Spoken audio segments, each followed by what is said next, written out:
to Dungeons & Drama Nerds, a podcast exploring the intersection of theater and tabletop role-playing games. This week features a game of Bluebeard's Bride. Please be advised that this game contains sex, gore, and themes of gendered violence. For specific content warnings, please check the show notes.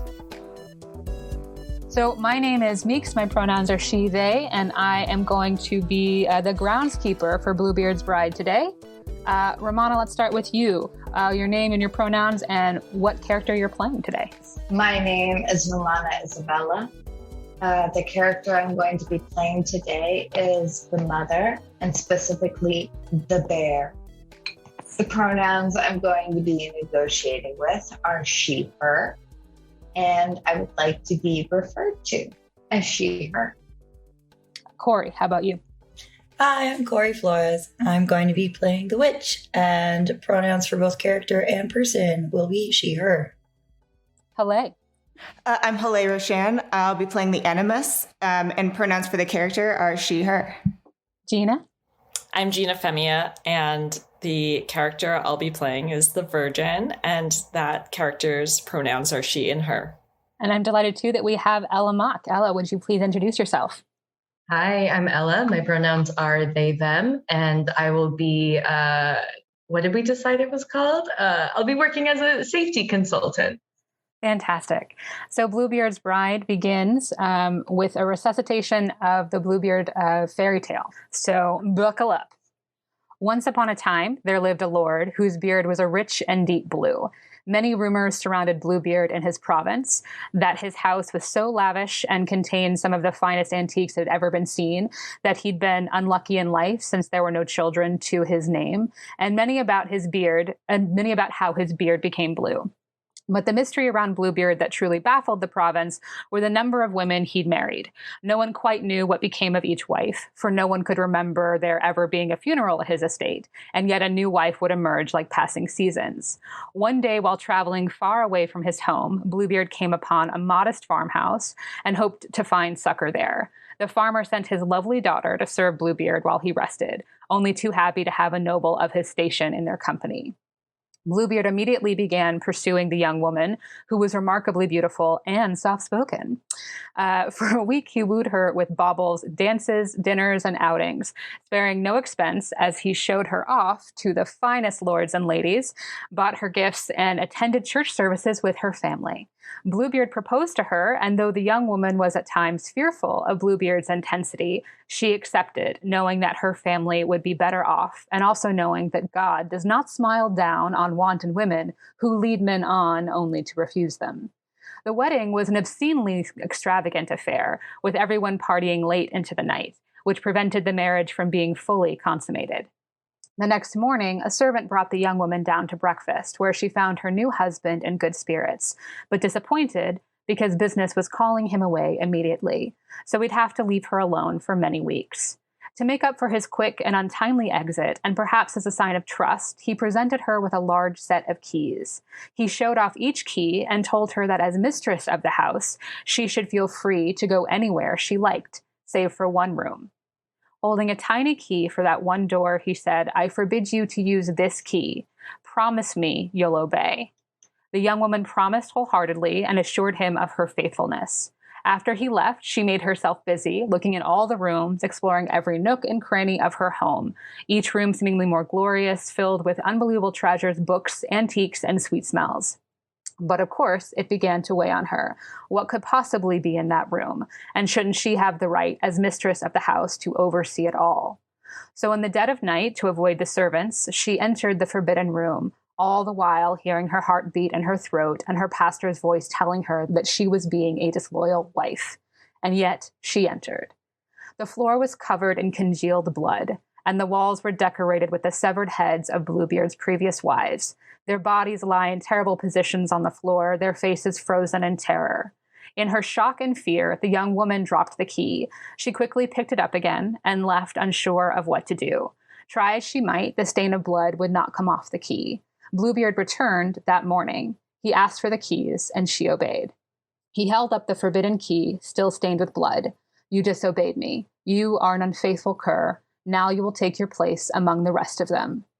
In some renditions, the bride is saved by her mother or brother coming to her rescue. In a different version, she chooses to fool Bluebeard by asking to pray and then jumps from the chapel tower, a death at her own hands, perhaps to regain some autonomy. But in most versions, the young woman perishes like the rest of his wives. She kneels before him in the congealed blood, and he does what he was always going to do. That's Bluebeard's story, but now we must focus on our bride. Bum, bum, bum. So, you've all picked your play sheets, and you have some delightful questions that we're all going to answer together. So we're going to go around and we're going to sort of answer these questions in the order that they are, but we'll switch it up. So let's start with Animus. Animus, if you wouldn't mind, start by reading your little flavor text there next to your name, and then read the first question under wedding prep. Animus. You hold on to righteousness with both hands. Others admire your strength and bow to your will. And under wedding prep, the first question is, what are the bride's hands like? And the bride's hands are small but long, stronger than they seem for their size. Long brown fingers, sort of weathered hands, hands that have seen manual labor, but there's still a sort of delicacy to them, a sort of like femininity, sort of traditional hand that one might attribute to a sort of like lovely young girl, So they're weathered because they have had to do manual labor, but they also have this hard-won femininity. I'm assuming that you've had to actually try to make that happen and force them to not be so rough. Is that correct? That's correct. Yeah, the bride takes very good care of her hands, or as much as possible, again, for a sort of life that she enjoys living, doing manual labor, like sort of farm labor and that kind of thing. Fantastic. Mother, let's go with you. Read your flavor text and your first question. You walk with authority. Others ache for your approval and long for you to soothe their wounds. And then your first question under wedding prep. What is the bride's figure like? I would say that she is small and compact, and that has a lot to do with how present she is in the moment. She is not necessarily seen in the wedding space, but she has a presence that others don't necessarily register. I would say that she is present in a way that others would overlook, but it is their mistake to overlook her because her presence has a value that others would not necessarily register. Awesome. Thank you. Virgin, let's go with you. Read your flavor text and your first question. The Virgin, you see beauty where there is none. Others seek comfort in your warmth and delight in your obedience. And my first question is, what do the bride's eyes look like? So the bride's eyes are very large. They are a dark brown and are very full. So they go on forever, and there's an innocence within them. Fantastic. All right, Witch, your flavor text and your first question. Okay. Flavor text is, you breed magic from shadow and blood. Others desire a taste of your sin and pray for your undoing. First, wedding prep question. What is the bride's hair like? So I imagine basically Princess Bride opening, farm life normally has it back. So it's probably got some curls to it. It's probably pretty long because it's just always tucked up and out of the way. That's what I'm going with because that's the first image that popped in my head. Great. Go ahead and read your next question, Witch. Beans. Okay. How do others like you to wear it? Oh, no. Well, I would say since we're used to having it up all the time, others would like to see it down and probably in more tamed curls. I would say naturally it's probably a little bit more floofier because I'm assuming we live in a climate where there is humidity. So I would imagine other people would like to see it more tamed and reserved, soft, beachy, wavy curls or refined curls. Is there somebody specific who's asked you to wear your hair that way? I would assume the people that Bluebeard's introduced us to. Great. Virgin, you can read your second question. How do others know you want them when they gaze into your eyes? Ooh. I mean, as the Virgin, I do think it's a little presumptuous that others think they would, want just by looking at the eyes of the Virgin. But I think it's, I think that the Virgin has long lashes that, bat easily in a wild succession. And if eye contact is being made when that's happening, I think that others just, they assume that I want them, that the Virgin wants them. We'll go to Animus. Animus, what is your next question about your hands? What weakness do you give away when others hold your hand? Vanity, absolutely, and an insecurity of one's place, a sort of resistance to that farm life, even if it's sort of overall enjoyable or sort of, content. The bride is sort of content at the moment. Yeah. I love it. Mother, your next question about your figure. What do others wish was different about your figure? I would say that the wish that I have that is different about my figure. I think it's about what others. So it's about what others wish about your figure. This game doesn't really care what you think about yourself. I want to make that really clear. The wish that I have, that others have about my figure, has to do with the shape that is created around my figure. I think that the shape that others have is much more subtle and much more reasonable than the shape that is present in their existence. Sorry, just taking notes. That's wonderful. Since we're with you, let's ask your next question on the list. So this is, what are you leaving behind from your provincial life to become Bluebeard's bride? I think that what they are leaving behind in order to be Bluebeard's bride is their presence within the natural landscape that they have had a relationship with. The landscape is much more developed and malleable than what they have in mind. And in that relationship, they see themselves as much more shapely. And in order to be Bluebeard's bride, they see themselves as much more relational. Fantastic. I like this connection to the province as well. That's great. Let's go to Virgin. What is your third question? My third question is, what are you leaving behind from your provincial life to become Bluebeard's bride? So I'm leaving the simplicity of my life behind. I lived a very simple life and I really liked living it. I liked doing my manual labor and being surrounded by familiar people. But now I'm going to head off into a really ornate kingdom and it's not going to be simple anymore. So I'm leaving behind simplicity for something greater.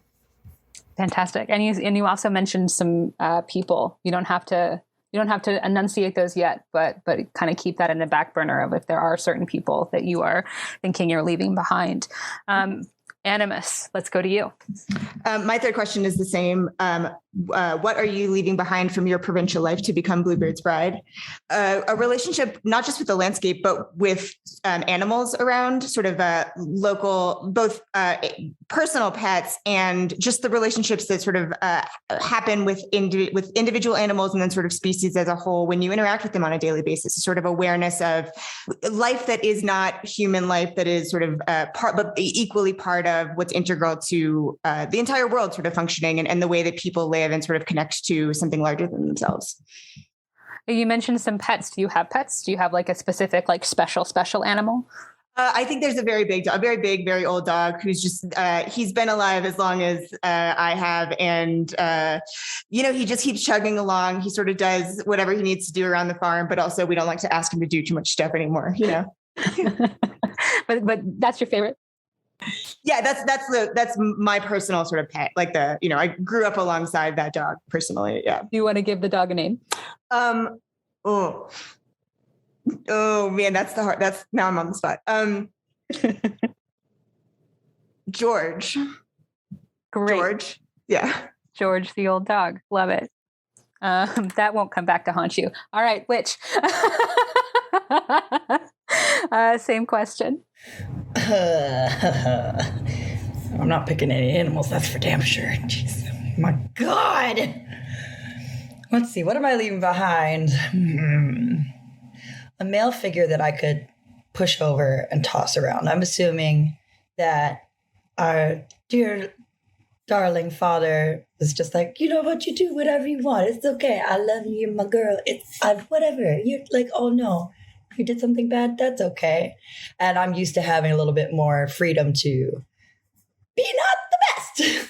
So there's going to be some conflict of just independence, but also malicious independence. You mentioned your father. Good relationship with your father, or you like your father? Yes.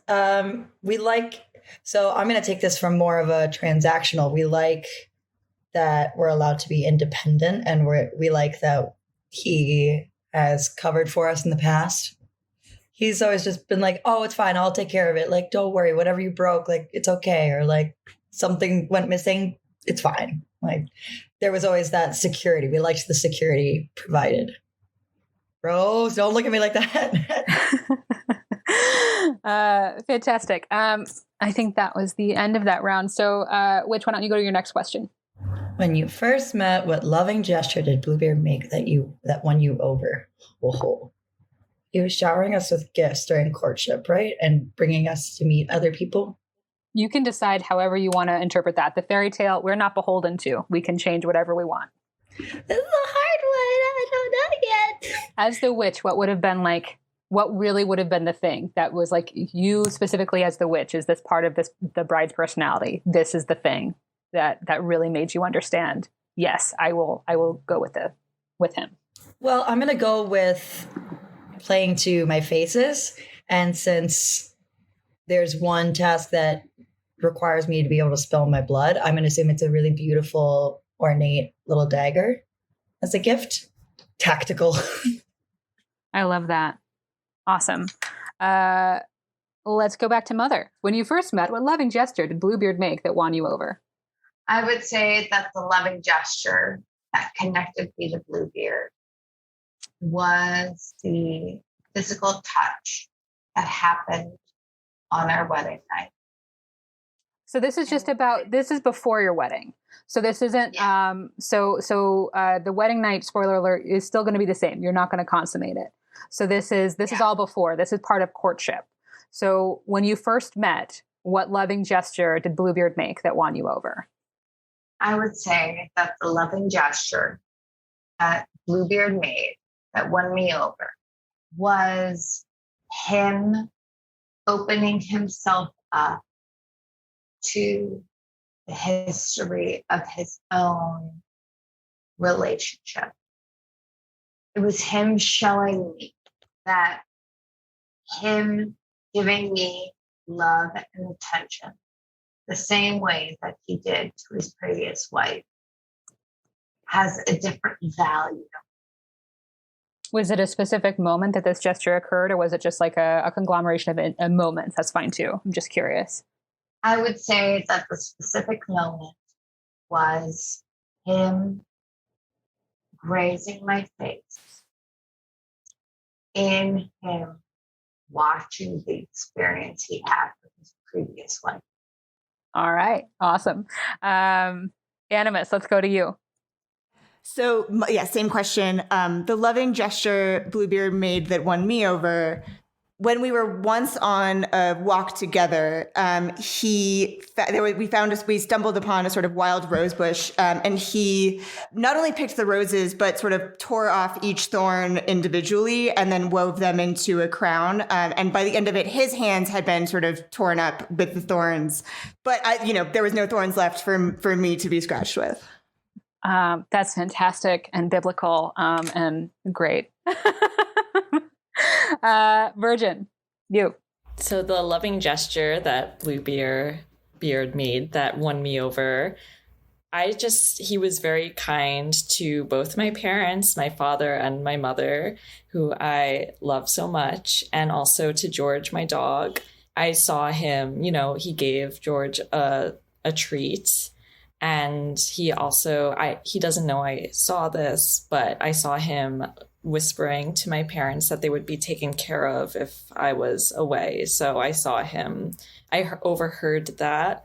And I also saw him give them a couple of, coins as a token. And I thought that was very sweet because my parents are going to be taken care of. That's wonderful. Virgin, we're going to stick with you. Read your next question. What gift did you present to Bluebeard before the wedding? Why did you choose this?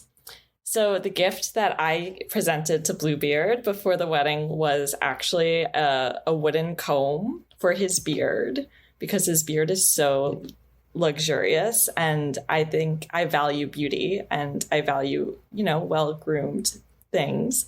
So I feel like I made him this comb out of wood. I whittled it. And I presented it to him. So I wanted it to be something that he could groom himself with, that could make himself look pretty, and also something that came from my hands. Does he need to look pretty? Does he not look pretty already? I mean, everybody needs to look pretty. So. Okay. Just checking. Mother, let's go to you. Your next question, which is, I think, the same one. It's the gift. What gift? What gift did you present to Bluebeard before the wedding? Why did you choose this? I think the gift that I presented to Bluebeard before the wedding was a straight edge razor. Because it was not only for him to be presentable to our family and to the family nearby, it was for him to be presentable to the mirror image that he had of himself. And we recognize that the image he had of himself was inherently insecure and invaluable.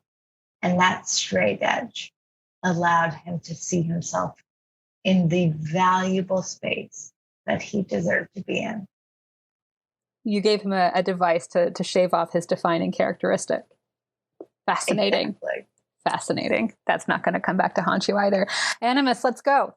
The gift that I gave Bluebeard was a sort of family of partridges in like a lovely, like not an expensive cage, but a sort of well crafted, very sort of beautifully intricate, sort of twig branchy kind of cage. And it was sort of the opposite of maybe what the intended symbol might be presumed to be, which is not that I am going to be caged in your house, but that, it, again, sort of a reminder of this thing that sort of lived outside, is from a very different space than Bluebeard has, both himself living in and then sort of historically probably interacted with, become accustomed to. So yeah, just a sort of a gift for me as much as for the Bluebeard, but hopefully as a sort of token of our like unity, our sort of coming together, our living hopefully beautifully together inside a sort of well-crafted space. Yeah. Awesome. Which I think we're with you. Okay. Basically, I give him a tonic. A tonic? But this is going to be a special kind. So basically, think of it how like things ferment over time and they change characters. Like wine can turn to vinegar. This is going to be my safety net and I'm building myself some security. So I gave it to him when he was sick. But if he didn't use all of it and it sits up for a long time, it's going to become toxic. So why? Why did you give this gift? Security, because I trust no one. All right. Well, that leads us into the last question. So go ahead and read that question for us, Witch. Well, I think we've kind of answered the first part. Do you trust your generous husband, Bluebeard, or do you hold unkind suspicions, and why is that? I don't need to remind y'all I'm a witch. I'm not any Glinda over here by any means. So I'm just saying. I see there is good and bad in both people, and I am painfully aware of that. And that is both a security thing for myself and also a tool. So unkind suspicions. We could just simplify it. Suspiciously good or suspiciously not good, but very sus. Super sus. Animus. Same question. Yeah, I mean, I guess, again, sort of like the witch, I want to say that I see the potential for both, but I would say fundamentally, I think I am skeptical. I think I'm entering into this marriage less because I trust Bluebeard or love Bluebeard or am excited to be his bride, and more of the sort of financial and social sort of security that it will afford me. All right. Virgin.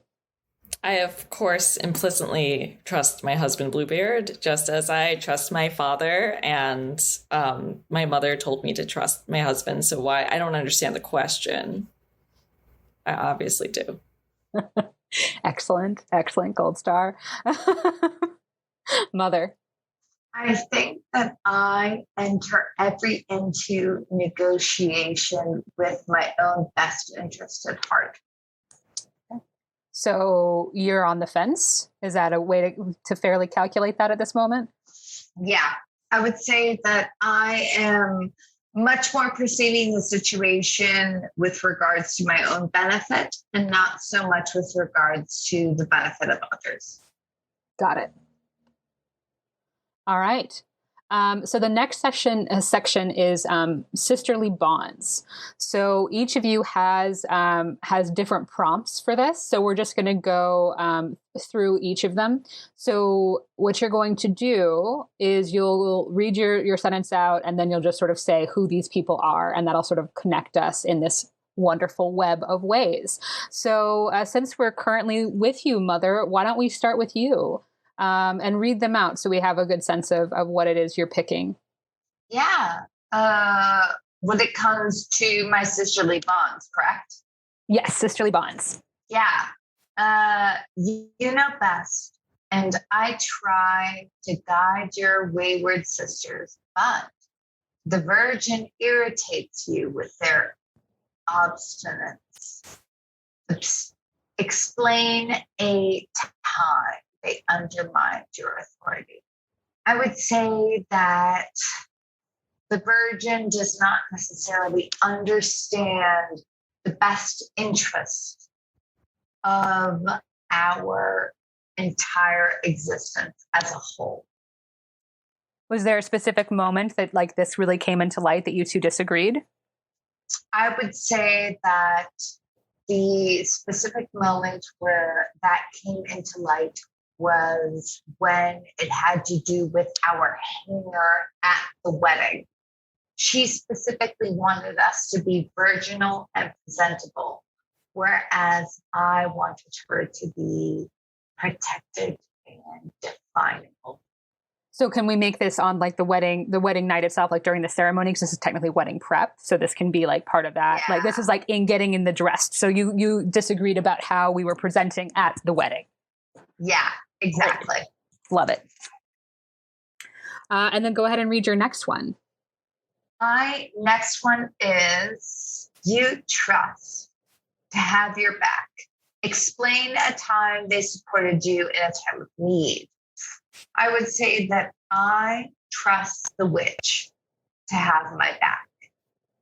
I explain that she had my back when I needed her to represent me at our wedding in our time of need. Putting on like the best face for the moment, that kind of thing. Great. Exactly. Okay. Virgin, let's go to you. Your sisterly bond questions. Blank blackens your innocence with her every word. Explain how she became your enemy. Oh, sorry. You trust your sisters for the most part, but blank blackens your innocence with her every word. Explain how she became your enemy. The witch blackens my innocence with her every word. She became my enemy because she had some really odd thoughts before the wedding, I found. She seems to be thinking about as soon as we stepped into the my home, she had some thoughts that I didn't agree with about, how I thought that it was beautiful and I loved beauty. And she thought that it wasn't. There's things to be questioned, and I don't think there's anything to question. So, that was just like the final straw. I don't want to have those thoughts before my wedding. I think that's rude. So that's how she became my enemy. And blank often helps you play tricks on the others. Explain a time when she's my ally in mischief. And that's, I would say, Animus helps me play tricks on others. We played a really cool trick together where, a lot of things, like I like to hide things. And then when the person's looking, I'm like, wait, here it is. And I just think that's so fun. And Animus helps me do that. So yeah. Great. I love that so much. Animus, let's go to you. Your sisterly bond questions. You hold yourself apart from your sisters, but the mother is the only one who soothes you. Explain a time they calmed your rage. I felt some rage actually at the wedding proposal, like at the actual question, the question when it was asked to me a week after sort of spending some time with Bluebeard.